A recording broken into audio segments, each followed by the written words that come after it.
असं येरळवाडीचं धरण दिसतंय. हे बघा, भरपूर पाणी साठलेलं आहे आणि खूप छान असं इथं देखावा आहे. आणि ह्या पवनचक्क्या इथं आहेत.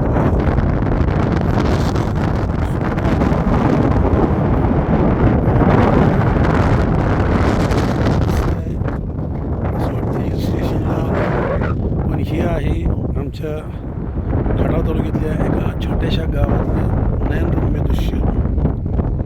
अतिशय सुंदर असं. आलाच कधी तर दृश्य भेट द्या सगळ्यांनी. अतिशय सुंदर.